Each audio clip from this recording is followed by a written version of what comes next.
আমার চেহারা আর দেখতে হবে না, আমাকে কখনো খোঁজার চেষ্টা করবেন না। মায়ের ছোট নবাব সামির এবার রাগ করে বাসা থেকে বেরিয়ে গেছে। এতদিন যে সামির মায়ের কথা শুনত, এবার সে রাগ করে বাড়ি থেকে বেরিয়ে পড়েছে। এবার সে একটা কিছু করবে। কি করবে? সে এবার একজন বিজনেসম্যান হবে। ছোট থেকে ব্যবসাকে দাঁড় করাতে করাতে হয়ে উঠবে বড় বিজনেসম্যান।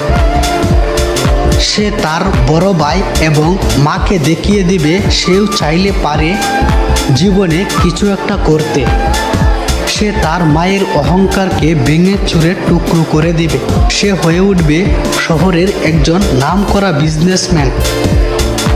এটা আমাদেরই গল্প। নাটকটি পরিচালক মোস্তফা কামাল রাজ এমনভাবে নির্মাণ করেছেন যে নাটকটি সবার হৃদয়ে গেঁথে গেছে। সবাই এই নাটকটিতে সামিরকে প্রতিষ্ঠিত হতে দেখতে চাইছে। তাই তো এবার সামি কিছু একটা করে সবার ইচ্ছা পূরণ করবে। এবার দর্শক দেখবে সামিরের সফলতা। তো বন্ধুরা, এটা আমাদেরই গল্প নাটকটি আপনার কাছে কেমন লাগছে জানাতে পারেন কমেন্ট বক্সে।